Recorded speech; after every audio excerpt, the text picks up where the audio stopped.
ലക്ഷ്മുട്ടി, എന്റെ വിളച്ചിൽ എന്റെ അടുത്ത് വേണ്ട കേട്ടോ. മര്യാദക്ക് ജോലി ചെയ്തില്ലേ വൈകിട്ട് കൂലി ഒരണ തരില്ല ഞാൻ. രുക്മാവതി അടുത്ത് വന്നേക്കണോ വീട്ടില്, നെഞ്ചത്തടി നിലവിളി ഒക്കെ ആയിട്ട്. എന്താ കാര്യം? എന്താ കാര്യം? എന്താ എടുത്തി? എന്താ 2 ദിവസമായി ബാലരാമ എന്റെ കുട്ടി പോയിട്ട്. ഭരതനെ എങ്ങോട്ടാണെന്ന് ഒരു വിവരമില്ല. വീട്ടിലിരുന്നിട്ട് എനിക്കൊരു സമാധാനവും ഇല്ല. വല്ലതും പറ്റിയോ കുട്ടിക്ക്? ആ വിശ്വനാഥനെ കാറിക്കയറ്റി പോണെന്ന് കണ്ടവരുണ്ട്. ഒന്നിനും മടിക്കാത്ത ചെക്കനാവൻ. 2 ദിവസമായി പഠിപ്പിക്കണോടത്തും വന്നിട്ടില്ല. നിന്നോട് വല്ലതും പറഞ്ഞിരുന്നോ ഭരതൻ? ഇല്ല, ഇതുവരെ അങ്ങനെ ഉണ്ടായിട്ടില്ല ബാലരാമ. കുളത്തിൽ കുളിക്കാൻ പോവാച്ചാലും 2 തവണ എന്നോട് പറഞ്ഞിട്ടേ അവൻ പോവൂ. എന്റെ ഈശ്വരന്മാരെ, എന്റെ കുട്ടി എവിടെ കാണാവോ പോയേക്കണേ. അച്ഛൻ പെങ്ങൾ ഇങ്ങനെ പരിഭ്രമിച്ചാൽ എങ്ങനെയാ? ചെറിയ കുട്ടിയോ മറ്റോ ആണോ ഭരതേട്ടൻ? നാടൊട്ടുക്കും ആരാധകരുള്ള ഒരാളല്ലേ മൂപ്പര്. വല്ല പ്രസംഗത്തിനോ സപ്താഹം വായനയ്ക്കോ പോയിട്ടുണ്ടാവും. ഏടത്തിറക്കാൻ സമാനമായിട്ട്.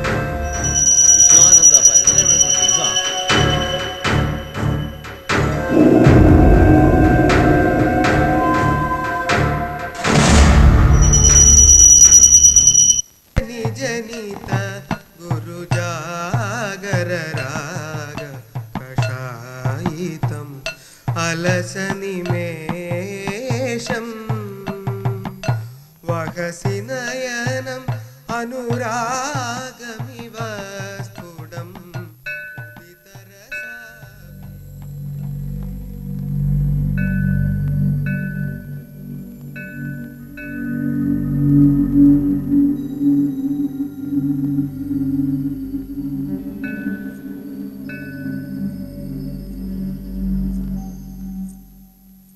മാഷേ, എവിടെയായിരുന്നു 2-3 ദിവസം?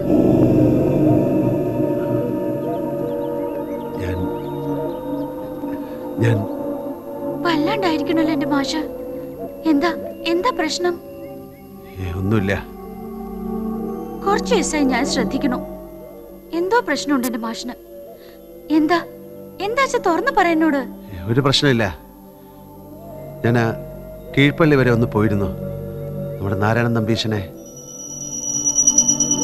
അന്നും പറയണ കേട്ടല്ലോ ആ പേര്. ആരായാള്?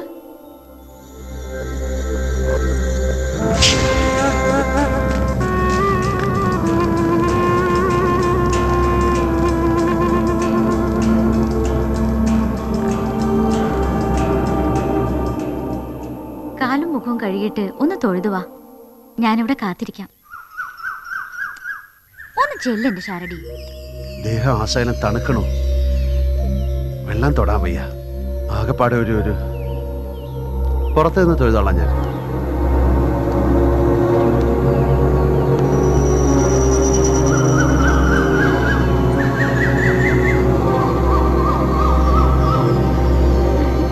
മാഷേ, അറിഞ്ഞോ മാഷേ, നമ്മുടെ കല്യാണം നിശ്ചയിച്ചു.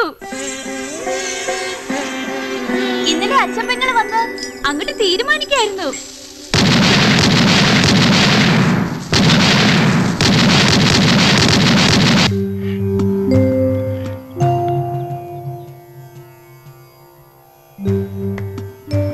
ഈ മാസം 16-ാം തീയതി നടന്നില്ലെങ്കിൽ പിന്നെ 5 വർഷത്തേക്ക് വിവാഹയോഗം കാണില്ല ഭരതന്. എന്നാ അന്ന് തന്നെ നടത്താം. എന്താ ബാലരാമ? എനിക്കൊരു അസൗകര്യമില്ല. എന്നാ മുഹൂർത്തം കുറിക്കട്ടെ. ഓ ആവാം. വേണ്ട ഗോവിന്ദ മാമേ. എന്താ നീ പറഞ്ഞത്? ഈ കല്യാണം നടക്കില്ല എന്ന്. ഭരത, എന്താ നീ പറയണത്? പാടില്ല. ഇതൊരിക്കലും നടക്കാൻ പാടില്ല. ഒന്ന് നിക്ക. കുറച്ച് ദിവസമായി ആളെ തീ തീറ്റിച്ചോണ്ടുള്ള നിന്റെ ഈ ഒളിച്ചുകളി ഞാൻ ശ്രദ്ധിക്കണു. സത്യം പറ, എന്താ നിന്റെ പ്രശ്നം? ഒന്നുമില്ല. എങ്കി ഈ അമ്മ പറയുന്നത് നീ കേൾക്കണം. നിന്റെ കാര്യത്തിൽ അവസാനമായിട്ടൊരു തീരുമാനം എടുക്കാനുള്ള സ്വാതന്ത്ര്യം നീ എനിക്ക് തരണം. തരില്ലേ?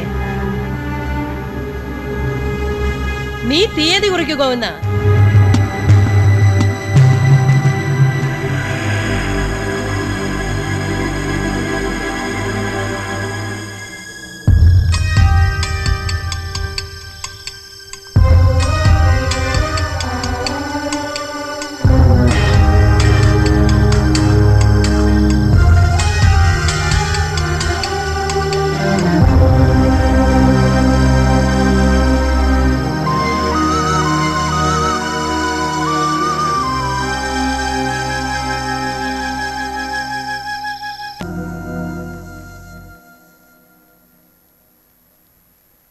ഉപദേശിക്കുകയാണെന്ന് തോന്നരുത് ഷാരടി മാഷക്ക്. ഈ തീരുമാനം ഒന്ന് പുനഃപരിശോധിച്ചേ പറ്റൂ. ഒരു പുനഃപരിശോധനയില്ല. ഇന്നത്തോടെ ഇവിടുത്തെ പിണ്ണ അവസാനിപ്പിച്ചു. ഇനി രാഷ്ട്രപതി വന്ന് ദയാഹർജി എന്നാലും ഈ തീരുമാനത്തിൽ ഒരു മാറ്റവും ഇല്ല. ഇങ്ങനെ ഒരു ഡിസിഷൻ എടുക്കാൻ മാത്രം ഇപ്പൊ എന്താ ഉണ്ടായേ? മടുത്തു, അത്ര തന്നെ. ഈ ശങ്കരൻകുട്ടി മാഷിനെ പോലുള്ള മൂർഖന്മാർക്കിടെ പണിയെടുക്കാൻ വയ്യ. നല്ലൊരു സ്ഥാനത്ത് നിന്ന് ഇറങ്ങിപ്പോണെന്ന് ഷാരടി മാഷ് മനസ്സിലാക്കണം. എനിക്ക് പട്ടിണി അടക്കേണ്ടി വരില്ല. 2 നേരം കഞ്ഞി കുടിക്കാനുള്ള വക ഷാരത്തുണ്ട്. ഇനി അതില്ലാച്ചാലും 4 പുസ്തകം എഴുതി റോയൽറ്റി വാങ്ങി ജീവിക്കും. ഇനി അവിടെയും തോറ്റു അയച്ചാ കാവുമ്പുറത്ത് അങ്ങാടിയിൽ 4 പച്ചോല വളച്ചു കെട്ടി ഒരു കത്രയും കണ്ണാടിയിൽ സംഘടിപ്പിച്ച് നാട്ടുകാരുടെ ക്ഷൗരം ചെയ്ത് പഴച്ചോളം ഞാൻ. Sorry sorry sir, sorry.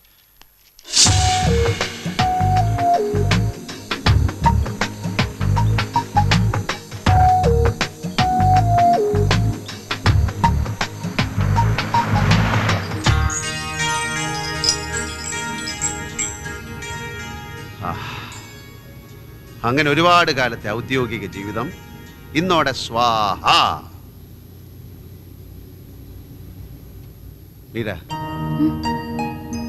മനസ്സിലൊരു താജ്മഹൽ കെട്ടിപ്പൊക്കിയിട്ട് അത് തല്ലി ഉടച്ചു കളയാൻ പറഞ്ഞ നോവല്ലേ? നോവരുത്, കരയരുത്. കരുത്തോടെ അത് ചെയ്യണം. നീ വളരെ ബോൾഡായി. നീ ഒരുപാട് മോഹിക്കുന്നുണ്ടെന്ന് എനിക്കറിയാം. കുറേയേറെ ഞാനും അതിന് വളം വെച്ച് തന്നിട്ടുണ്ട്. പാടില്ല, ഒന്നും പാടില്ല. നമ്മൾ ആഗ്രഹിച്ചാൽ മാത്രം പോരാ, ഈശ്വരൻ സമ്മതിക്കുകയും കൂടി വേണം നന്നാവാൻ.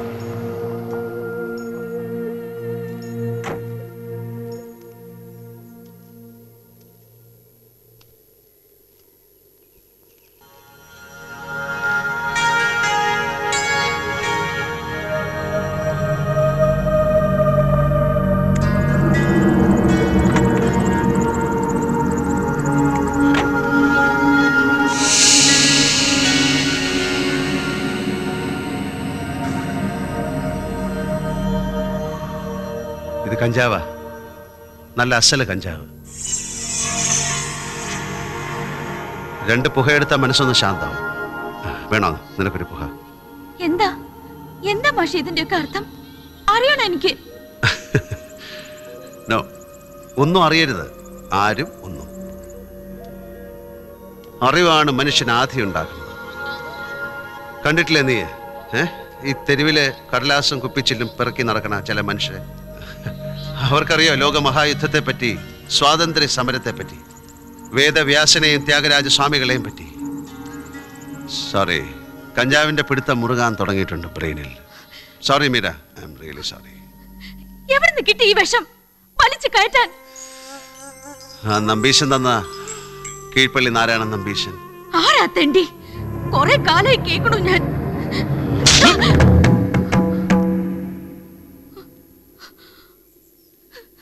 മിണ്ടിപ്പോവരുത്. ദൈവം എനിക്കല്ല.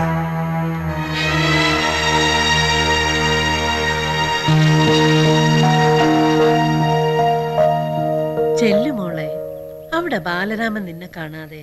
എന്നെ ചൊല്ലി പേടിക്കാനും വേവലാതിപ്പെടാനും ഒന്നും ഈ ലോകത്ത് ആരുമില്ല.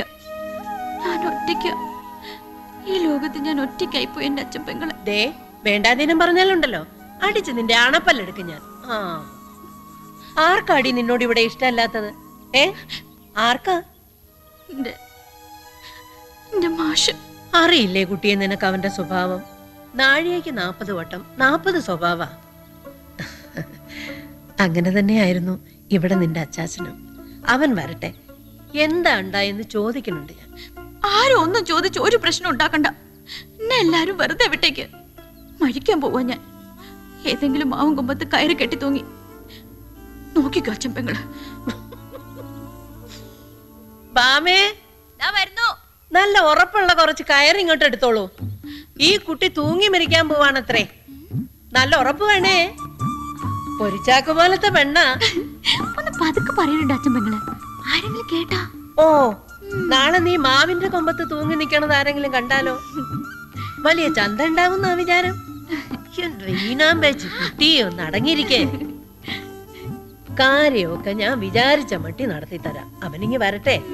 ഇല്ലെങ്കിലേ എന്റെ പേര് അച്ഛൻ പെങ്ങളെന്ന് മാറ്റി വല്ല കാക്കാത്തിയമ്മ മറ്റോ വിളിച്ചോളൂ നീയെ. നാളെ ഈ നേരം ആവട്ടെ, കാണിച്ചു തരണുണ്ട് ഞാൻ ഇവിടെ നടക്കാൻ പോണ എന്താണെന്ന്. എന്താ? നീ നോക്കിക്കോ പെണ്ണേ.